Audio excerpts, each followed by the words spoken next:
മുഖ്യമന്ത്രി പിണറായി വിജയൻ ശബരിമല സ്വർണ്ണക്കൊള്ള തന്ത്രിയിൽ ഒതുക്കാൻ തീരുമാനിച്ചു. അതെ, അത് എന്ന് വേണം പറയാൻ. അതായത് തന്ത്രിയെ രണ്ടാമത് അറസ്റ്റ് ചെയ്യുമ്പോൾ നമുക്ക് മനസ്സിലാകുന്ന ഏറ്റവും പ്രധാനപ്പെട്ട കാര്യം അതാണ്. തന്ത്രിയിലേക്ക് കേസുകൾ കൊണ്ടുവന്ന് ഒതുക്കുകയാണ്.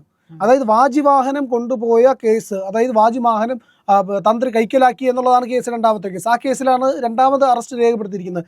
ഇതിൻ്റെ കാര്യമെന്ന് പറയുന്നത് തന്ത്രിയെ അറസ്റ്റ് ചെയ്തുകൊണ്ട് മന്ത്രിയിലേക്ക് എത്താതെ, കടകംപള്ളിയിലേക്ക് അന്വേഷണം എത്താതെ അന്വേഷണത്തെ സ്റ്റോപ്പ് ചെയ്യിക്കുക.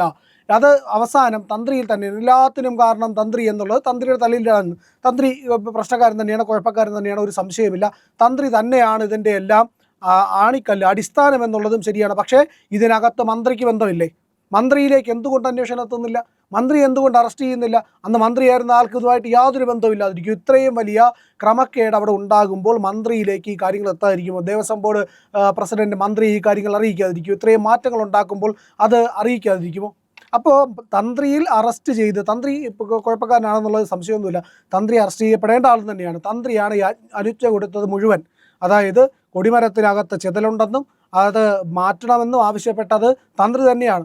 അതുപോലെ തന്നെയാണ് ഈ പറയുന്ന സ്വർണ്ണപ്പാളികളുടെ കാര്യത്തിനകത്തും ഈ പറയുന്ന എല്ലാ അവിടുത്തെ വിഗ്രഹങ്ങളുമായിട്ട് ബന്ധപ്പെട്ട കാര്യത്തിനകത്തും. അപ്പോൾ ഇതിനകത്ത് പ്രധാനമായിട്ട് CPM-ന് ഒരു ബന്ധവുമില്ല എന്ന് പറഞ്ഞു കഴിഞ്ഞാൽ അംഗീകരിക്കാൻ കഴിയില്ല. വാജിവാഹനം കൊടുത്തു വിട്ടത് കോൺഗ്രസ്സുകാരുടെ തലയിൽ കെട്ടിവെച്ച് ഇത് കോൺഗ്രസ്സുകാരാണ് എന്നുള്ളതെല്ലാം കൂടെ വരുത്തി തീർത്തത് മൊത്തത്തിൽ കോൺഗ്രസിൻ്റെ ഒരു തലയിലാക്കി രക്ഷപ്പെടാനുള്ള പരിപാടിയാണ് CPM നടത്തിക്കൊണ്ടിരിക്കുന്നത്.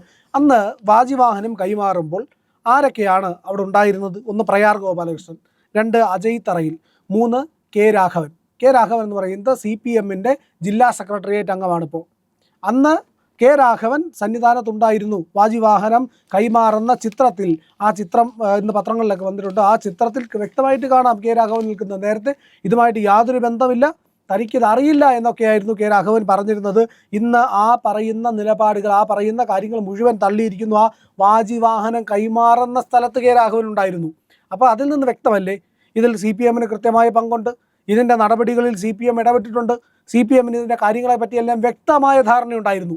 അങ്ങനെയാണെങ്കിൽ കടകംപള്ളിക്ക് ഇത് അറിയണം, സ്വാഭാവികമാണ്. ജില്ലാ സെക്രട്ടേറിയറ്റ് അംഗത്തിന് അറിയാമെങ്കിൽ ഈ പറയുന്ന ദേവസ്വം ബോർഡ് പ്രസിഡന്റുമാർ അറിഞ്ഞിട്ടുണ്ടെങ്കിൽ, പ്രസിഡന്റ് ആയിരുന്നവർക്കൊക്കെ അറിയാം അവിടുത്തെ ഓരോ നടപടിയും.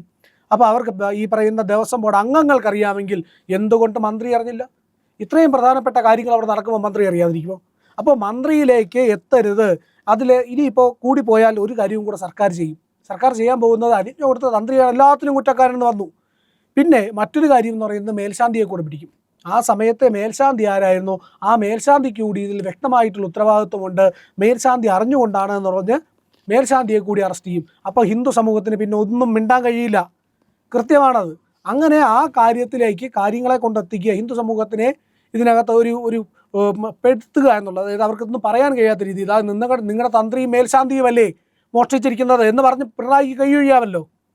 അപ്പോൾ ഇവിടുത്തെ പക്ഷേ എന്നാൽ ഉന്നതനായിട്ടുള്ള മന്ത്രിയിൽ കടകംപള്ളി സുരേന്ദ്രനിലേക്ക് കാര്യങ്ങൾ എത്തരുത്. കടകംപള്ളി സുരേന്ദ്രൻ്റെ സീറ്റ് കൊടുക്കുന്നു, കടകംപള്ളി സുരേന്ദ്രൻ വീണ്ടും മത്സരിക്കും. ആ ഒരു രീതിയിലൊക്കെ CPM അവരുടെ നയവും തീരുമാനവും ഒക്കെ എടുത്തു കഴിഞ്ഞു. അങ്ങനെയാണെങ്കിൽ എന്ത് സംഭവിക്കുന്നു? അവിടെ കുറ്റക്കാരനായ, കൊള്ളയടിക്ക് കൂട്ടുനിന്ന, അതിൻ്റെ എല്ലാ കാര്യങ്ങളുമായിട്ട് നേരിട്ട് ബന്ധമുണ്ടായിരുന്ന, അത് എന്നെ അങ്ങനെ പറയരുത് എന്നാണ് കടകംപള്ളി പറയുന്നത്. സ്വർണം മോഷ്ടിച്ചില്ലേ? അത് മന്ത്രി അറിയാതെയാണോ? മന്ത്രിക്ക് കൃത്യമായി ഈ കാര്യങ്ങളെപ്പറ്റി ധാരണയില്ലായിരുന്നോ? ഈ ചോദ്യങ്ങളിൽ അവിടെ നിൽക്കുകയല്ലേ. സ്വർണം മോഷ്ടിച്ചു, അത് വാസ്തവമാണ്. മന്ത്രിക്ക് അറിയില്ലേ അത്? മന്ത്രിക്ക് അവിടെ ഈ പറയുന്ന മന്ത്രി ഉത്തരവാദിത്തപ്പെട്ട ആളല്ലേ? മന്ത്രിയല്ലേ ഇതിനെല്ലാത്തിനും മുകളിലിരിക്കുന്നത്? അപ്പോൾ സ്വർണം മോഷ്ടിച്ചു എന്നുള്ളത് അറിയാം. അവിടെ ഈ പറയുന്ന നടപടികളെല്ലാം നടന്നത് അറിയാം. അപ്പോൾ ഇങ്ങനെ ക്രമക്കേടുണ്ടായാലും ഇൻ്റലിജൻസും സംവിധാനങ്ങളും ഒക്കെ നിയന്ത്രിക്കുന്ന മന്ത്രിക്ക് അറിയാമല്ലോ ഇതെല്ലാം. ദേവസ്വം വിജിലൻസ് ഇല്ലേ? അപ്പോൾ ഈ കാര്യങ്ങളെല്ലാം മന്ത്രിക്ക് അറിയില്ലേ? അപ്പോൾ മന്ത്രി അറിയാതെ അല്ല ഈ കാര്യങ്ങൾ നടക്കുന്നത് എന്നുള്ളതാണ്. പിന്നെ മറ്റൊരു കാര്യം, ഈ വാജിവാഹനം എന്ന് പറഞ്ഞു കഴിഞ്ഞാൽ ഭഗവാന്റെ വാഹനമാണ്. അത് ഈ പറയുന്ന രീതിയിൽ ലോഹത്തിലുള്ളതാണെങ്കിൽ അത് ഉരുക്കണം എന്നാണ് പറയപ്പെടുന്നത്. അതിനി മരത്തിലുണ്ടാക്കിയതാണെങ്കിൽ അത് കത്തിക്കണമെന്നാണ്, ശിലയാണെങ്കിൽ ഒഴുക്കണമെന്നാണ്. അപ്പോൾ ഈ ആചാരവിധി മൊത്തം ലംഘിച്ചു. ഇനി ആചാര ലംഘനം തന്ത്രി നടത്തിയെന്നാണ് പറയുന്നത്. ആചാര ലംഘനം തന്ത്രി നടത്തി എന്ന് പറയുന്ന പിണറായി വിജയനല്ലേ ഏറ്റവും ഒന്നാമത്തെ ആചാര ലംഘനം നടത്തിയ ആൾ? അവിടെ സ്ത്രീകളെ കയറ്റിയത് ആരാണ്? യുവതീ പ്രവേശനം നടത്തിയത് ആരാണ്? അവിടെ സ്ത്രീകൾക്ക് കയറാവുന്ന ക്ഷേത്രമാണ്, സ്ത്രീകൾക്ക് യാതൊരു വിലക്കുമില്ല. ജെൻഡർ പരമായിട്ട് ഒരു തരത്തിലുള്ള ഡിസ്ക്രിമിനേഷനും ഇല്ലാത്ത ക്ഷേത്രമാണ് ശബരിമല എന്നുള്ളത്. പക്ഷേ അവിടെ ജെൻഡറിലല്ല പ്രശ്നം, അവിടെ ഏജിലാണ് പ്രശ്നം. ഒരു പ്രായത്തിലുള്ള ആൾക്കാർക്ക് പ്രവേശിക്കാൻ കഴിയില്ലെന്നേ ഉള്ളൂ. അത് വിശ്വാസികളെ സംബന്ധിച്ച് ഒരു പ്രശ്നമായിട്ടുള്ള കാര്യവുമല്ല.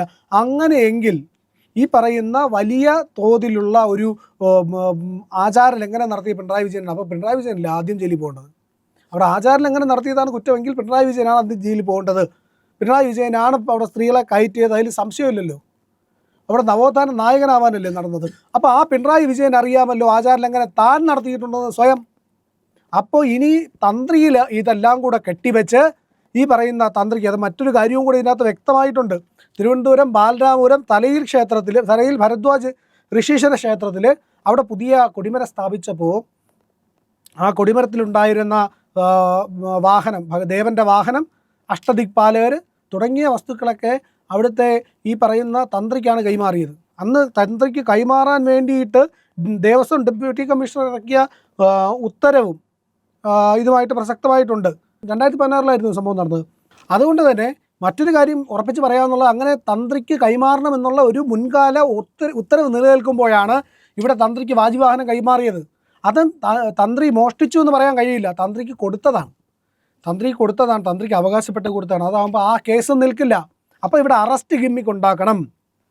തന്ത്രിയാണ് ഇത് മോഷ്ടിച്ചത്, തന്ത്രി ഇത് കൊണ്ടുപോയി, അവിടെ ആചാരലംഘനം നടന്നു എന്നുള്ളത് പറഞ്ഞ് തന്ത്രിയുടെ തലയിലേക്ക് വയ്ക്കുക. ഇനി അടുത്ത് മേൽശാന്തിയെ കൂടെ പിടിച്ചാൽ എന്താവും? മേൽശാന്തിയെ കൂടെ പിടിച്ചു കഴിഞ്ഞാൽ ഹിന്ദുക്കൾക്ക് നിങ്ങളുടെ മെയിനായിട്ടുള്ള ആൾക്കാരല്ലേ, നിങ്ങളുടെ തന്ത്രി, നിങ്ങളുടെ മേൽശാന്തി, അവരൊക്കെയാണ് ഇതെല്ലാം നടത്തിയിരിക്കുന്നത് എന്ന് പറഞ്ഞ് കൈയൊഴിയാനായിട്ട് പിണറായിക്ക് കഴിയും. അതിലൂടെ കടകംപള്ളിയെ രക്ഷിച്ചെടുക്കുകയും ചെയ്യാമെന്നുള്ളതാണ്. എന്നിട്ട് വീണ്ടും കടകംപള്ളിയെ മത്സരിപ്പിച്ച് MLA ആക്കാം.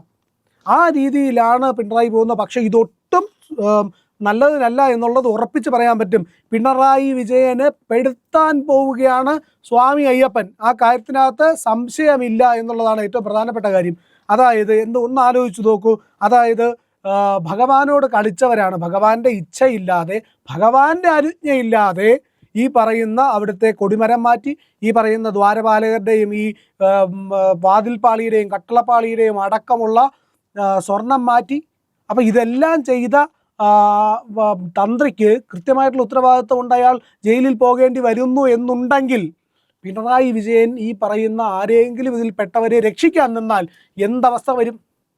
പിണറായി വിജയൻ എന്താകും കാര്യങ്ങൾ എന്നുള്ളത് ഒന്ന് ആലോചിക്കേണ്ടതാണ്. അത് ഒട്ടും ശുഭകരമാകില്ല, ഗുണകരമാകില്ല. പിണറായി അകത്തു പോകാനുള്ള പണിയാണിപ്പോൾ പിണറായി ചെയ്തുകൊണ്ടിരിക്കുന്നതെന്ന് പറയാതെ തരമില്ല.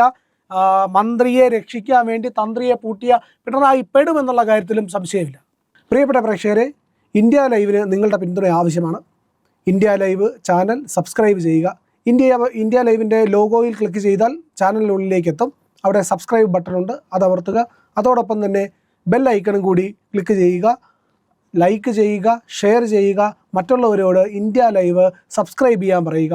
ഒപ്പം തന്നെ ഇന്ത്യ ലൈവിൻ്റെ പുതിയ ആധ്യാത്മിക ചാനലായിട്ടുള്ള പുണ്യം എന്ന ചാനലും, പുണ്യം ബൈ ഇന്ത്യ ലൈവ്, അതുകൂടി സബ്സ്ക്രൈബ് ചെയ്യുക. നമ്മൾ കൊളാബ് ചെയ്യുന്ന വീഡിയോകൾ ഇന്ത്യ ലൈവിനകത്ത് നിങ്ങൾക്ക് കാണാൻ കഴിയും. പുണ്യം ചാനൽ സബ്സ്ക്രൈബ് ചെയ്യുക. ആധ്യാത്മിക വിഷയങ്ങളിൽ നിങ്ങൾക്ക് തോന്നുന്ന സംശയങ്ങളെല്ലാം തന്നെ അതിൽ നിന്ന് മറുപടിയായി നിങ്ങൾക്ക് ലഭിക്കുന്നതാണ്.